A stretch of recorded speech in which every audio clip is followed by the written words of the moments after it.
La Terre, notre planète, unique, toujours en mouvement et en métamorphose. Les continents dérivent, s'entrechoquent. Les volcans grondent et crachent leur colère. Les glaciers avancent ou cèdent du terrain. Ces forces titanesques, jamais en repos, nous ont laissé en héritage bien des mystères géologiques. Dans cet épisode, nous remontons le temps pour enquêter sur le plus grand de ces mystères, la naissance de la Terre. Comment notre planète s'est-elle formée à partir de la poussière du système solaire?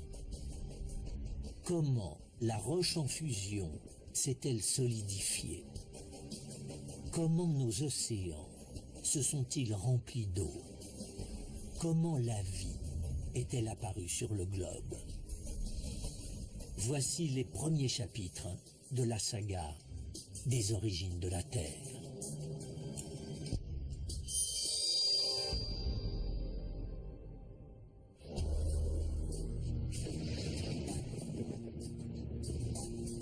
Trouver des indices de la naissance de la Terre n'est pas chose facile. Notre planète s'est ingéniée à couvrir ses traces.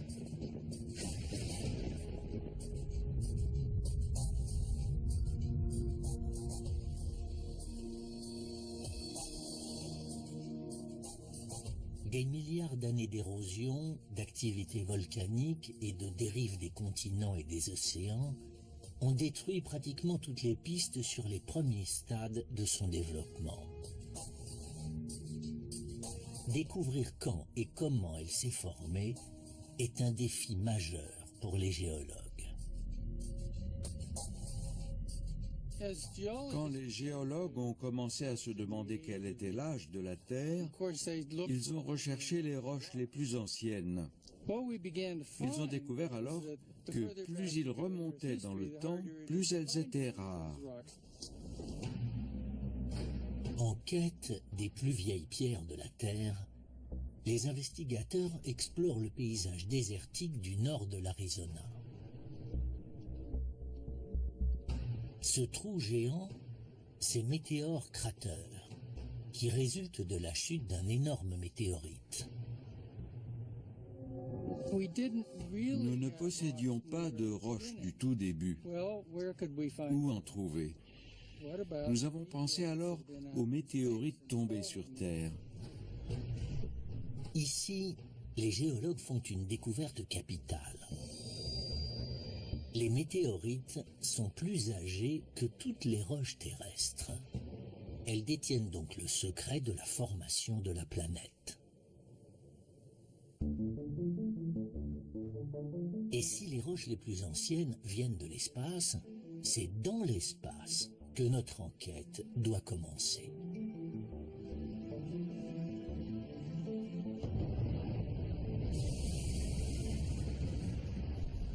Le système solaire, il y a 4,5 milliards d'années. Au milieu, le jeune soleil. La théorie est la suivante. Le Soleil était entouré d'un nuage de poussière et de gaz. En se refroidissant, ce nuage a formé de petits grains de minéraux.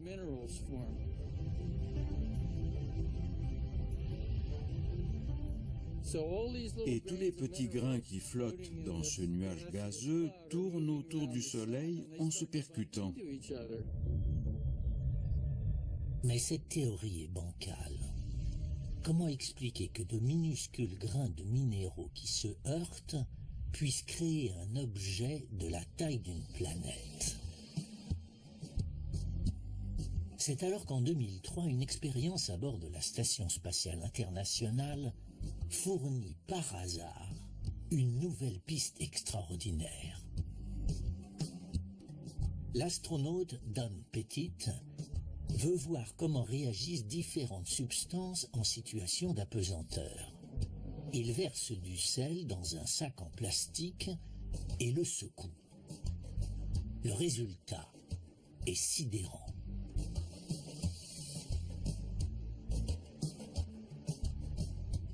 Les particules se collent les unes aux autres, créant de petits agglomérats soudés par de minuscules charges d'électricité statique.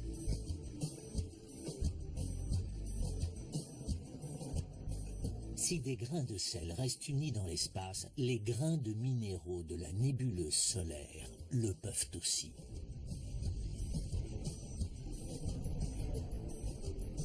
Les scientifiques découvrent ainsi le mécanisme fondamental qui a déclenché la formation de la Terre.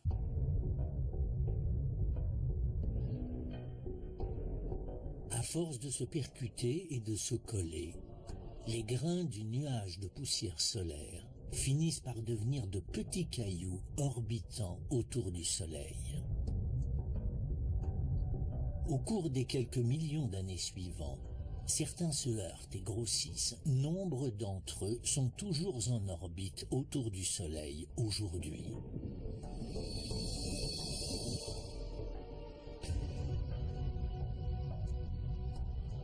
Ils dérivent depuis 4,5 milliards d'années dans leur état originel. De temps en temps, ils tombent sur Terre et nous les appelons des météorites. C'est une extraordinaire fenêtre sur le passé qui s'ouvre aux scientifiques.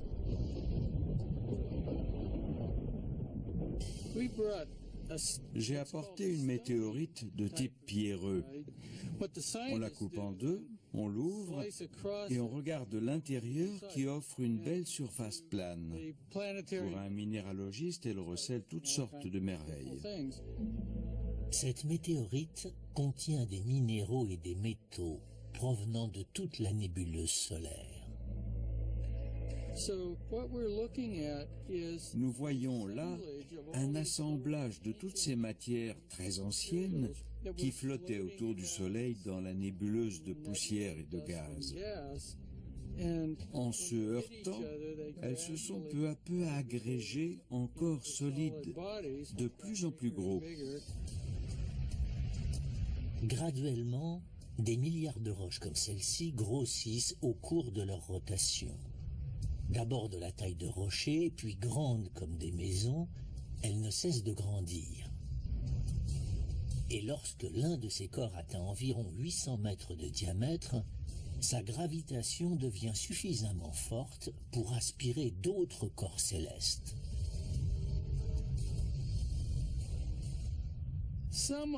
Parmi les innombrables objets tournant autour du Soleil, le plus gros attire les autres vers lui. C'est comme quand on traverse une nuée de moustiques la nuit en voiture et qu'ils s'écrasent de plus en plus nombreux sur le pare-brise.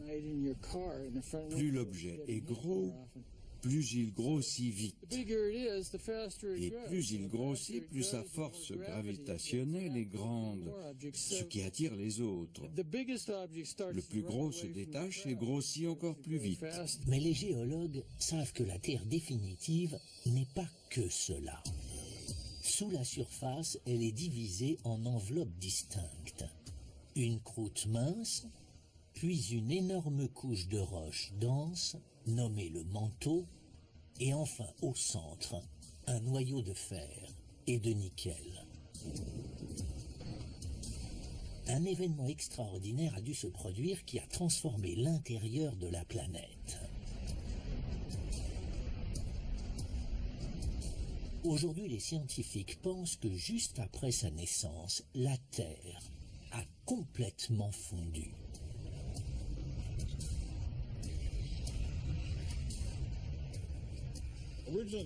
Au début, la Terre devait être un gros amas de roches comme celle-ci, mais elle a chauffé, au point qu'elles ont toutes fondu. Les éléments les plus denses ont chuté jusqu'au centre du globe, et les plus légers sont restés en suspension à la surface. Le fer et le nickel, plus lourds, sont entraînés par l'énorme force gravitationnelle et forment le noyau, tandis que le reste de la planète se sépare en enveloppes.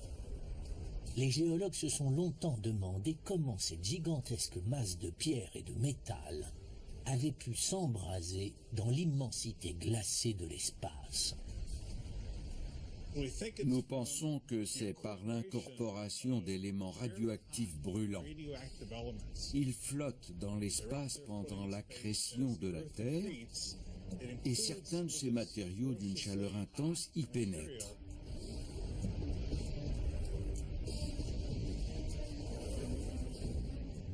Ces derniers échauffent la roche qui les entoure. Si la Terre se construit très vite et si suffisamment de ces éléments réactifs extrêmement chauds y sont incorporés, elle fond de l'intérieur. 30 millions d'années à peine après le début de sa formation, la Terre devient une boule géante de roches et de métal liquide en fusion, orbitant autour du Soleil. Imaginez un monde en fusion, des océans de magma, sans terre ferme, sans eau, uniquement de la lave coulant partout.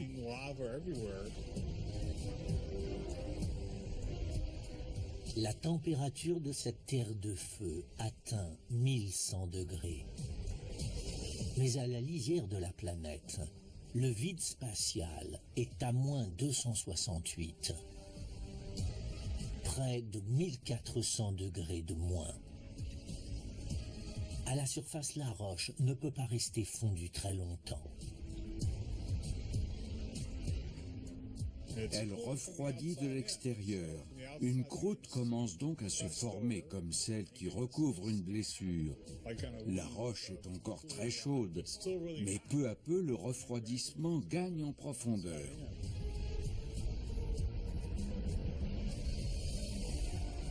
En moins d'1 million d'années, une fine croûte recouvre la surface de la Terre.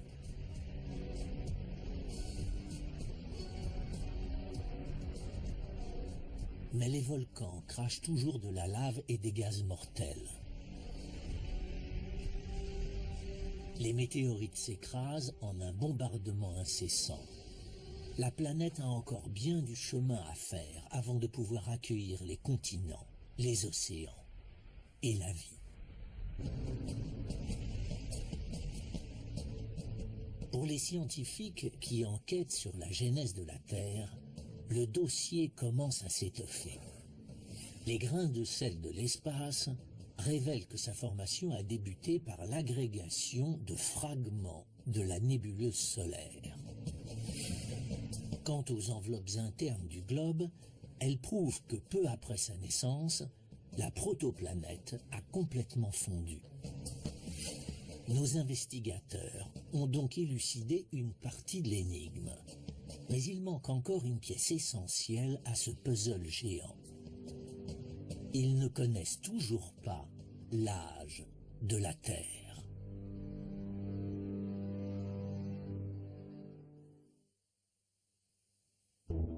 Des milliards d'années avant l'apparition de l'homme, de minuscules particules minérales s'agglomèrent dans l'espace. Elles vont former la boule en fusion qui deviendra la Terre. Mais quand cela s'est-il produit exactement? La question a tenu en échec savants et scientifiques durant des siècles.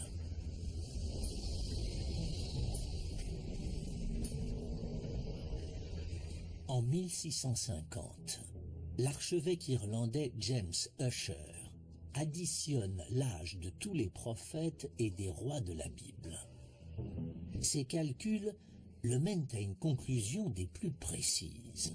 La Terre a été créée à la tombée de la nuit, précédant le dimanche 23 octobre 4004 avant Jésus-Christ.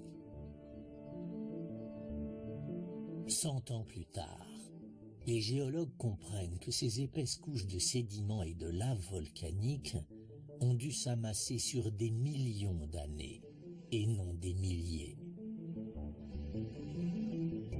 En 1897, nouvelle percée. Le physicien Ernest Rutherford découvre qu'en mesurant la désintégration radioactive, on peut dater les roches avec précision.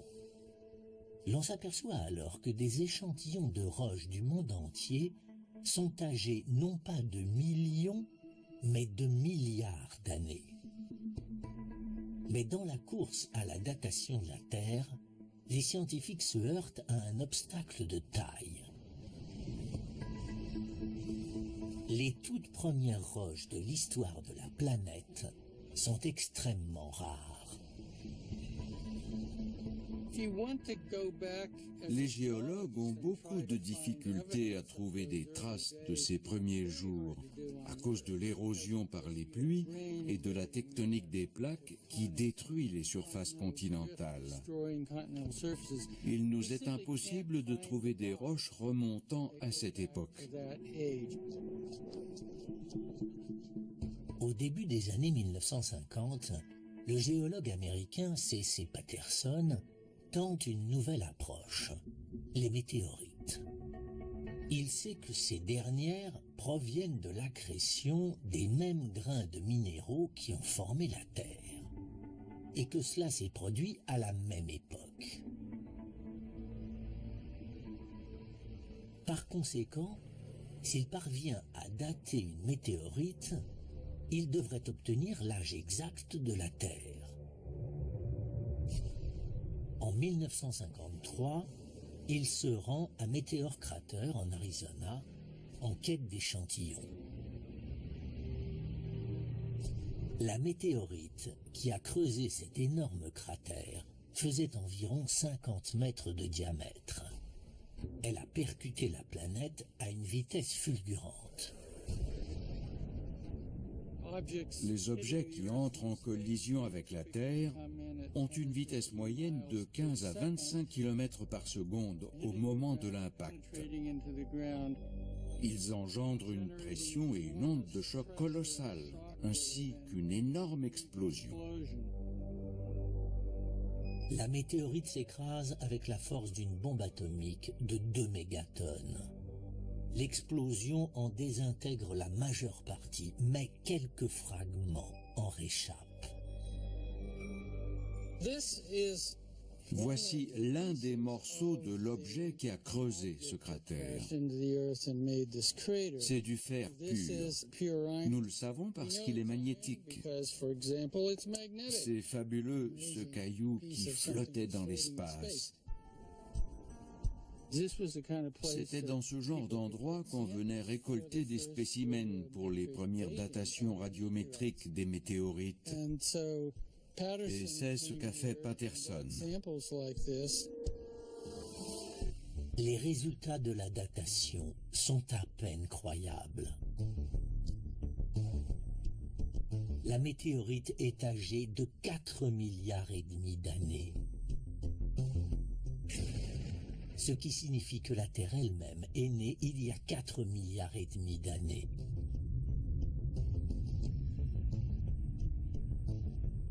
Le problème auquel se heurtaient les scientifiques depuis des siècles est enfin résolu.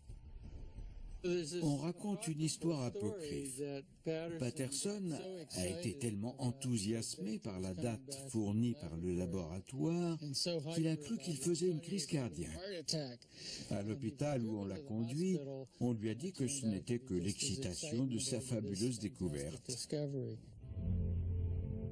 Les techniques modernes de datation radiométrique précisent l'âge de la Terre avec une exactitude remarquable. D'après les toutes dernières recherches, elle a 4 milliards 567 millions d'années. Les scientifiques savent donc comment et quand notre planète s'est formée. Mais que s'est-il passé ensuite? Le mystère reste entier. C'est alors qu'en 1974, une théorie révolutionnaire voit le jour. Le système solaire primordial comprend des dizaines de mini-planètes en orbite chaotique autour du Soleil. Selon cette nouvelle hypothèse, l'une d'entre elles serait sur une trajectoire de collision avec la Terre. L'idée appartient à Bill Hartmann, qui tente d'expliquer non pas l'origine de la Terre, mais celle de la Lune. Il est possible que, durant cette période d'impact géant, peu après la formation des planètes ou durant celle-ci, un énorme objet ait frappé la Terre. Des roches du manteau supérieur auraient alors été éjectées dans l'espace et formé la Lune. Selon Hartmann, une autre planète de la taille de Mars s'est écrasée sur Terre.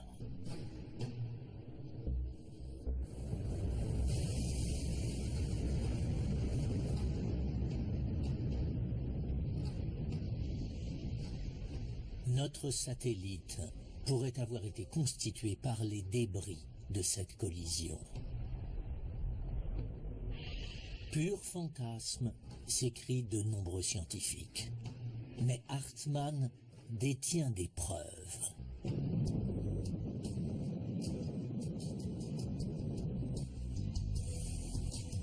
Des preuves provenant de la Lune elle-même.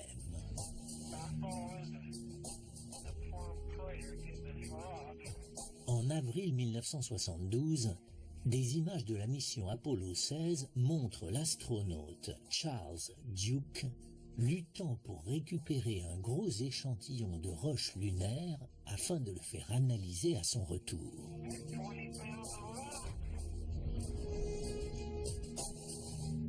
Ce précieux spécimen est conservé dans des conditions optimales au labo du centre spatial Johnson à Houston. Je dirais, voici, vous contemplez la Lune. Et c'est un véritable morceau de Lune. Et c'est la plus grosse pierre rapportée de là-bas par les astronautes des missions Apollo. Personne n'a le droit d'y toucher de crainte d'y laisser des matières organiques. Jusqu'à la fin des années 60, les géologues pensent que la Lune s'est formée de la même manière que la Terre, par accrétion de grains de minéraux de la nébuleuse solaire. De l'avis général, elle possède des enveloppes comme la Terre et un lourd noyau ferreux. Mais l'analyse des échantillons lunaires leur réserve une grosse surprise. Ces roches contiennent beaucoup moins de fer qu'ils le pensaient. C'est un grand mystère. Pourquoi n'y a-t-il pas autant de fer sur la Lune que sur Terre, alors que les deux corps sont aussi proches dans l'espace? La question taraude Hartmann, à tel point qu'il finit par penser que les théories traditionnelles sur la naissance de la Lune sont fausses. Ce déficit en fer de la Lune, ou si vous préférez le fait qu'elle soit constituée de roches ressemblant à la croûte ou au manteau terrestre supérieur, indiquait qu'elle avait peut-être été formée par des roches de la partie externe de la Terre. C'est ainsi que germe dans l'esprit d'Hartmann l'idée d'une collision entre la Terre et une autre planète, Theia.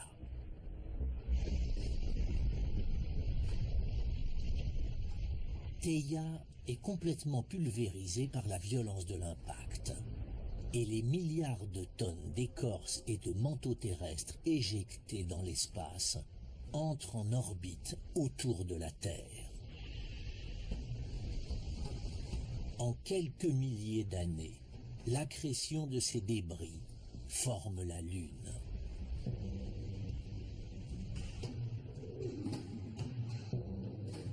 Ces modélisations informatiques montrent que la collision se produit par la tangente et non de front.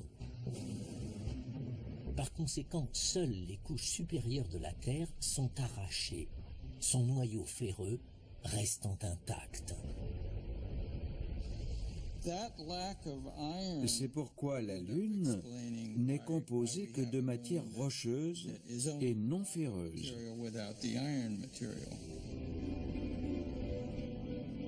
Aujourd'hui, la théorie de la collision d'Hartmann est communément admise. Sa fascination pour la Lune a conduit à une nouvelle compréhension d'une étape cruciale de la genèse de la Terre. La Lune me rappelle constamment que notre cadre ne se limite pas à la Terre. Nous évoluons dans un environnement cosmique qui englobe tout le système solaire interne. Grâce à la datation radiométrique des météorites, notre enquête a révélé que la Terre est née il y a plus de 4,5 milliards d'années. L'absence de fer dans les roches rapportées de la Lune prouve que la Terre a survécu à l'impact géant d'une autre planète. Mais il manque encore à la toute jeune Terre certains composants vitaux. Nos investigateurs abordent une nouvelle question. Comment notre planète a-t-elle acquis deux éléments essentiels, la terre ferme et l'eau?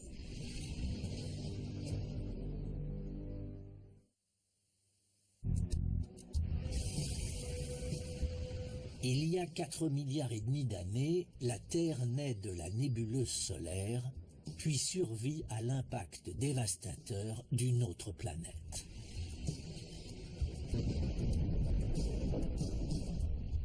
Nous sommes 200 000 millions d'années plus tard. À présent, les enquêteurs veulent savoir comment se sont formés les continents et les océans.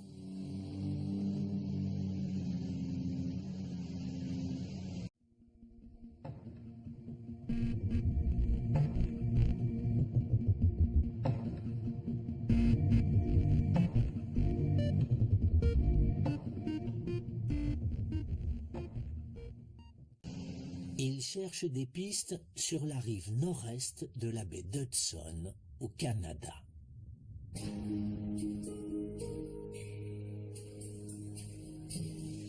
Ce paysage désolé, c'est celui de Porpoise Cove,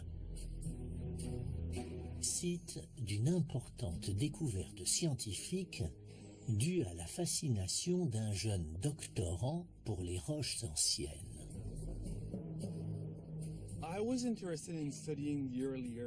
Je m'intéressais à la Terre primordiale et je voulais remonter le plus loin possible dans le temps pour étudier les roches les plus anciennes.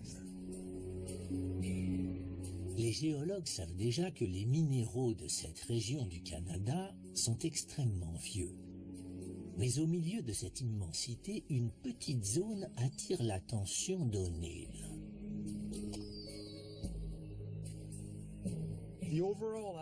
Les roches avaient un aspect différent. On a su tout de suite que c'était bizarre, très inhabituel. Ce sont des laves volcaniques très altérées et déformées appelées amphibolites. Personne n'avait jamais vu une chimie et une minéralogie comme celle-ci. O'Neill décide de pousser plus loin. Il fait faire une datation radiométrique des échantillons.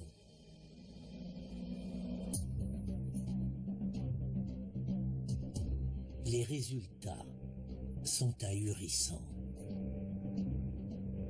On était au labo à Washington quand l'ordinateur a sorti les premiers chiffres. Au début, on n'y a pas cru.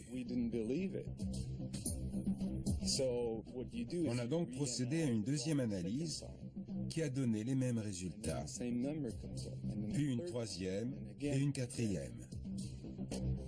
Ensuite, on a fait de même avec d'autres pierres parce qu'on n'y croyait toujours pas.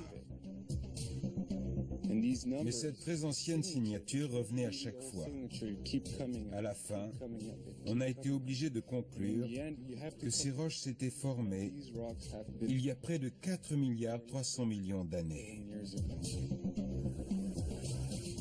Les résultats sont incontestables. Les amphibolites sont âgés de 4,280 milliards d'années. 200 millions d'années plus vieilles que toutes les autres roches découvertes jusque-là.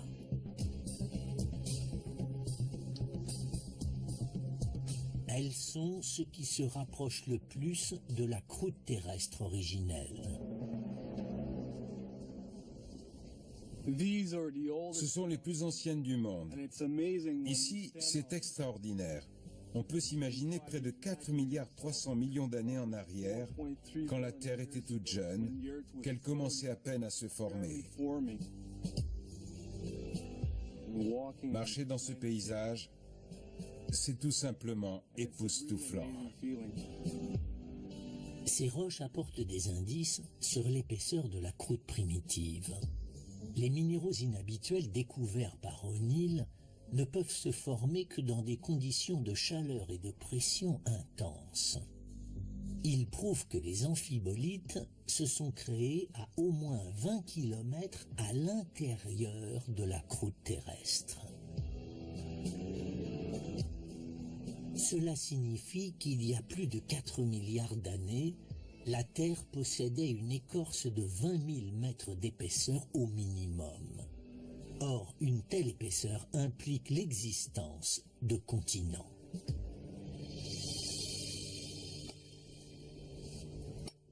Et ce n'est pas tout. L'intérieur des amphibolites révèle qu'elles sont nées en eau profonde. Les roches en formation portent un code chimique.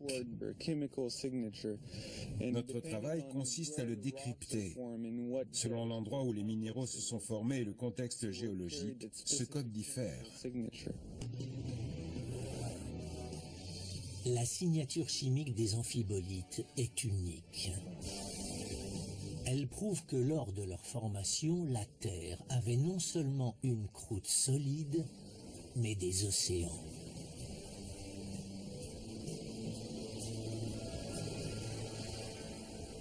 Ce code ressemble beaucoup à celui des fonds océaniques. Cela veut dire qu'il y a 4 milliards 280 millions d'années, il y avait déjà un océan et de l'eau en quantité. Ça change totalement notre vision du monde primordial. Cette idée fait l'effet d'une bombe dans le monde scientifique. Mais O'Neill dispose de preuves pour soutenir ces affirmations.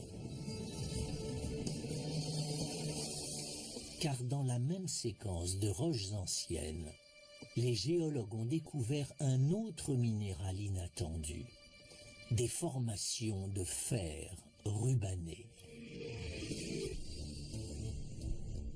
Ces dernières sont constituées de couches alternées de silice clair et de magnétite foncé, qui, comme son nom l'indique, est riche en fer. Normalement, on utilise un aimant pour trouver ces minéraux. C'est un moyen efficace et rapide d'identifier une formation de fer rubané. La magnétite du fer rubané ne se formant que sous l'eau, ces roches prouvent sans conteste l'existence d'océans sur Terre il y a plus de 4 milliards d'années. Ce que les scientifiques ignorent, c'est l'étendue qu'ils recouvraient. La magnétite ne peut se former ailleurs que dans un océan. Nous ne savons pas exactement comment étaient ceux de l'époque, mais ce qui est sûr, c'est qu'il faut de l'eau pour créer ces roches. Ces découvertes obligent les géologues à revoir leur certitude sur les conditions régnant sur Terre moins de 300 millions d'années après sa naissance. On imagine souvent cette Terre primitive comme une boule de feu et de roches en fusion. Mais ce n'est pas l'image que nous renvoie ce site. On constate qu'il y a 4 milliards 280 millions d'années, il y avait certainement un océan et des continents ressemblant beaucoup à ceux d'aujourd'hui. Cela bouleverse totalement notre vision de la formation de la Terre. À ce stade de l'enquête, nous savons à quelle époque les continents et les océans sont apparus. Le témoignage des amphibolites de Porpoise Cove confirme que la Terre possédait une croûte solide il y a 4 milliards 280 millions d'années.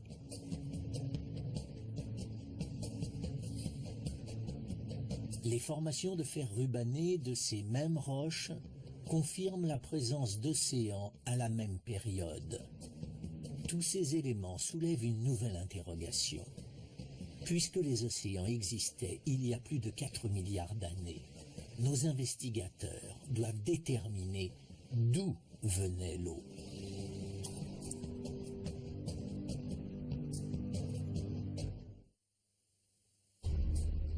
Juste après s'être formée à partir de la nébuleuse solaire, la Terre est une boule flamboyante de roches en fusion. Les premiers océans apparaissent à peine 200 millions d'années plus tard, et aujourd'hui 70% de la planète bleue sont recouverts d'eau.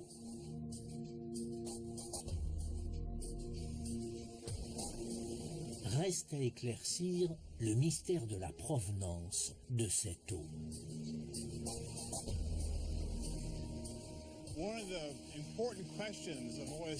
Je me suis toujours demandé d'où venait cette eau, celle des océans, de l'atmosphère, de notre corps, de la Terre. Quand on observe la Terre depuis l'espace, ce qui frappe le plus, c'est l'eau et la beauté de la planète. Pourquoi y a-t-il autant d'eau sur Terre? Comment y est-elle arrivée? Cette question a dérouté les géologues durant des années. Aujourd'hui, ils pensent que la réponse vient du ciel. Le secret de l'arrivée de l'eau sur Terre est enfermé dans une météorite tombée en 1998, mais qui n'a été analysée que récemment.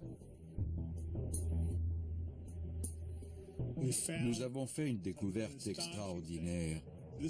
Cette météorite contient des grains de sel de table, de celui qu'on met sur ses frites. L'examen microscopique des cristaux de sel révèle de minuscules gouttes d'eau sous forme liquide.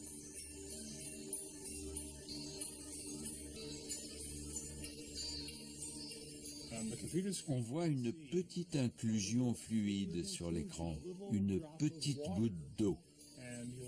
On sait que c'est de l'eau et qu'elle est liquide à cause de la petite bulle qui se déplace dans la gouttelette.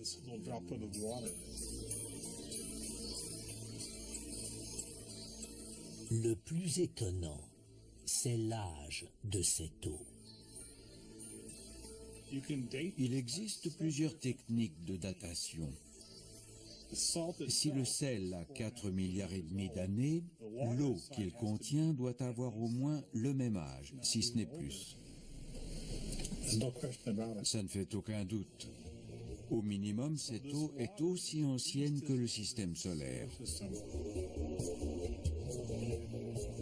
C'est la preuve tangible que l'eau existait dans l'espace au moment de la formation de la Terre. Et pour Mike Zolensky, il est évident que ce sont les météorites qui l'ont apporté sur Terre. Il paraît de plus en plus probable que l'eau est arrivée goutte à goutte dans des pierres comme cette météorite au cours de milliards d'années.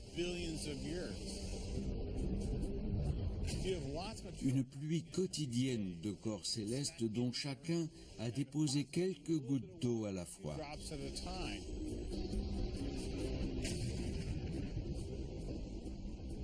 L'ampleur du bombardement nécessaire pour remplir les océans dépasse l'entendement.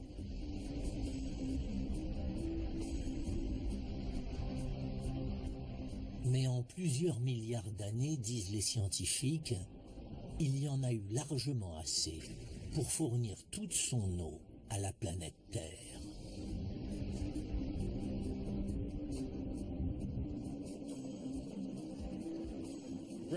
Peu à peu, ces roches exsudent de l'eau et des mers peu profondes apparaissent et grandissent jusqu'à devenir d'immenses océans.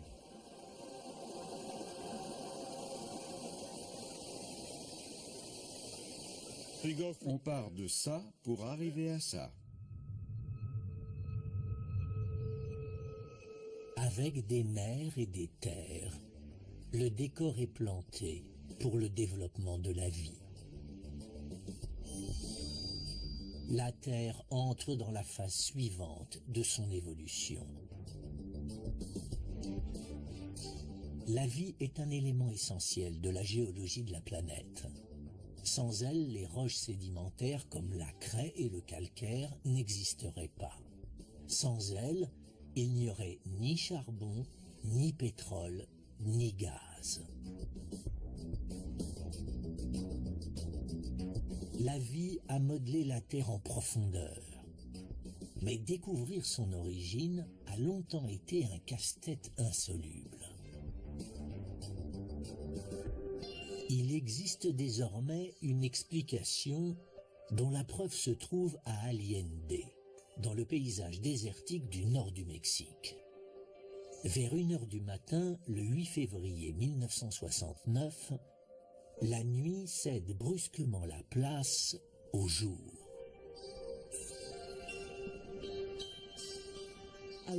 Une grosse boule de feu a traversé le ciel du sud au nord, au-dessus du nord du Mexique, accompagnée d'une lumière aveuglante. C'était une très grosse météorite, probablement de la taille d'une voiture. Elle a pénétré dans la couche supérieure de l'atmosphère à environ 58 000 km/h. En plongeant vers la Terre, la météorite se brise en milliers de fragments.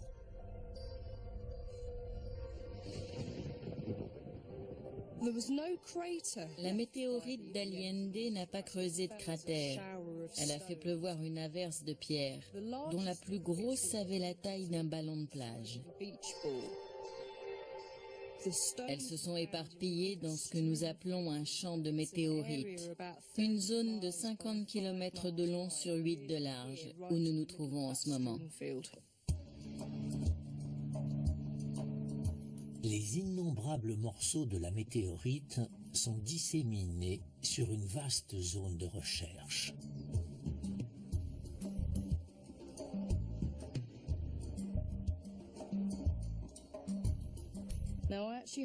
Voici l'une des plus petites pierres, à peu près de la taille d'une prune.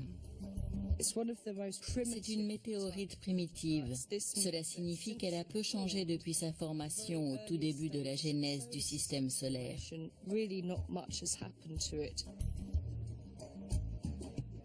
En analysant les spécimens d'Allende, les géologues font une découverte fracassante. La météorite contient des quantités minimes d'acides aminés. Les acides aminés sont un des composants essentiels de substances, comme les protéines. Ils sont un peu le matériau de construction chimique de la vie. Alors trouver ces molécules dans la météorite, c'est vraiment passionnant. Chaque être vivant sur Terre, animal ou végétal, contient des acides aminés. La vie ne pourrait exister sans eux. Avant la météorite d'Allende, les scientifiques pensaient qu'ils étaient produits par des réactions chimiques à la surface du globe.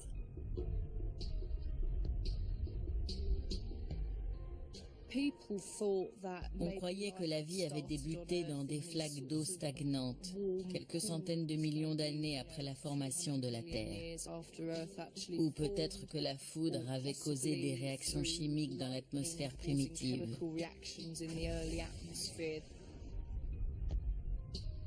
Il y avait plusieurs théories sur la naissance de la vie sur Terre avant la découverte des acides aminés dans les météorites. Depuis Allende, on a trouvé des acides aminés dans des centaines de météorites. Une révolution qui a balayé toutes les hypothèses sur l'apparition de la vie. Aujourd'hui, les scientifiques s'accordent à dire que les éléments constitutifs de la vie sont venus de l'espace. Les météorites qui s'abattaient sur la Terre depuis sa formation portaient en eux les acides aminés qui donnent naissance à toute vie.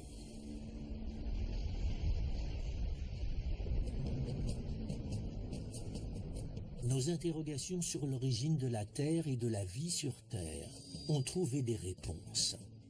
L'eau est arrivée à l'intérieur des météorites qui ont également transporté les acides aminés, le matériau de construction de la vie. Il ne manque plus qu'une pièce du puzzle pour expliquer la dernière étape de l'Odyssée de la Terre. Cette planète semblable à nulle autre, née de particules de la nébuleuse solaire, et dont les caractéristiques géologiques sont façonnées par la vie elle-même.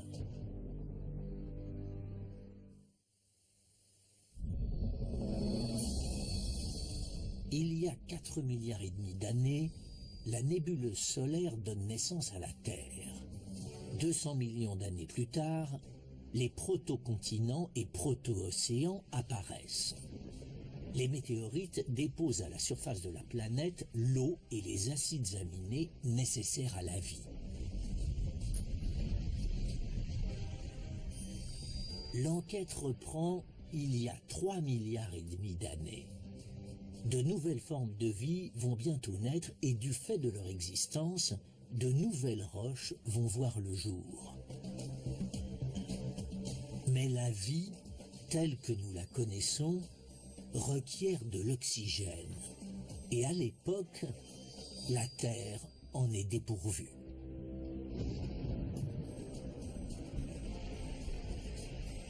L'atmosphère est un poison mortel. Les éruptions volcaniques saturent l'air d'un mélange asphyxiant de soufre, de méthane, de dioxyde de carbone et d'acide sulfurique. Il existe pourtant des formes de vie primitives. De nombreuses régions du globe recèlent les restes fossilisés d'étranges structures semblables au corail. Ces roches ont plus de 3 milliards d'années. On les appelle des stromatolites. Et elles nous apprennent comment l'atmosphère s'est gorgée d'oxygène. Les stromatolites vivants sont extrêmement rares. On n'en trouve que dans quelques régions, dont une autre partie du nord du désert mexicain. Nous sommes dans la haute vallée de Cuatro Ciénagas. Vous croyez peut-être que c'est un désert comme tous les autres, mais c'est faux. Cet endroit est très particulier à cause de sa chimie, qui ne ressemble à aucune autre sur la planète.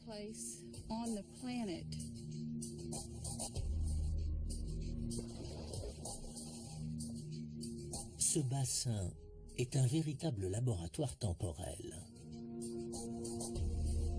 En examinant les stromatolites actuels, les scientifiques peuvent comprendre comment ils se sont formés il y a plus de 3 milliards d'années. L'intérêt de Cuatro Ciénagas, c'est que c'est une représentation presque parfaite du monde juste avant l'apparition de l'oxygène. À l'époque, la vie microbienne régnait en maître.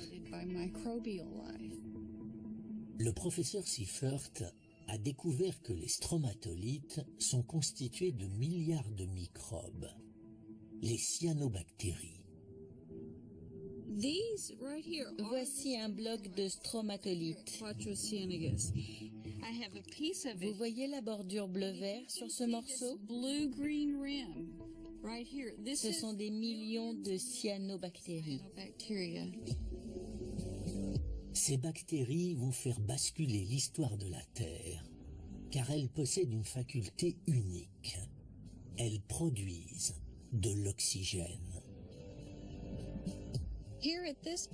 Dans ce bassin, on les voit à l'œuvre en train de fabriquer de l'oxygène.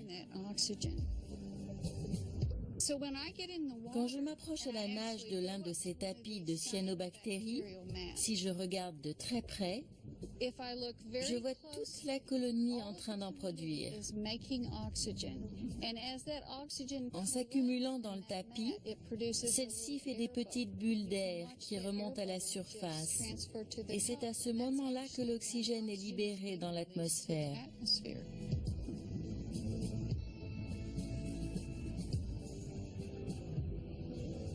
L'oxygène d'il y a 3,5 milliards d'années est un poison mortel pour les premières formes de vie dont l'énergie est alimentée par le soufre.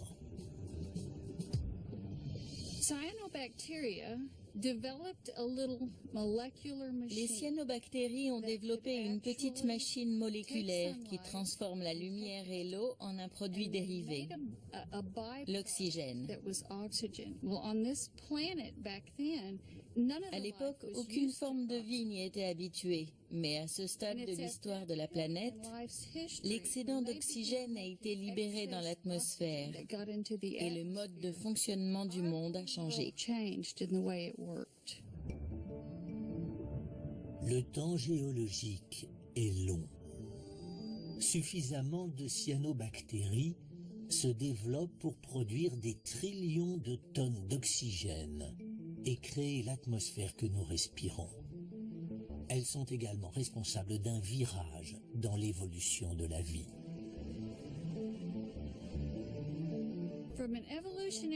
D'un point de vue évolutionnaire, nous sommes ce que nous sommes à cause des cyanobactéries et de leur production d'oxygène.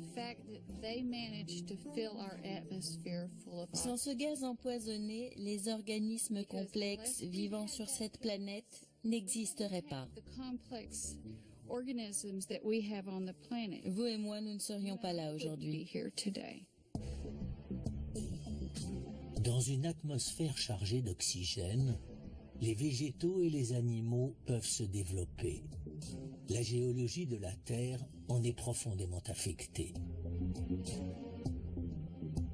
Au cours de centaines de millions d'années, les matières en décomposition des forêts tropicales s'accumulent en strates comprimées et finissent par créer tous les gisements de charbon, de pétrole et de gaz de la planète.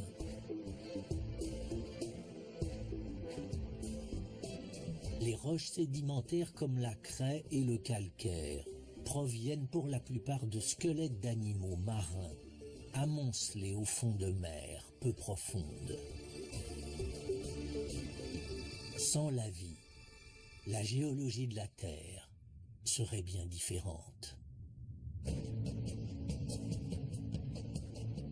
Au fil de notre enquête sur la naissance de la Terre, nous avons dévoilé les secrets de son développement. Les expériences sur les cristaux de sel de l'espace confirment que la planète est née de l'agglomération des grains de minéraux de la nébuleuse solaire. Les météorites apportent la preuve que la Terre s'est formée il y a 4,567 milliards d'années. Les plus anciennes roches du monde témoignent de l'apparition des continents et des océans il y a 4,280 milliards d'années, bien plus tôt qu'on ne le pensait auparavant. Durant des milliards d'années, les bombardements de météorites contenant de l'eau ont transporté l'élément liquide sur Terre. Il y a 3,5 milliards d'années, 1 milliard d'années après sa formation à partir de la nébuleuse solaire, la Terre possédait des continents, des océans, des formes de vie primitives et de l'oxygène.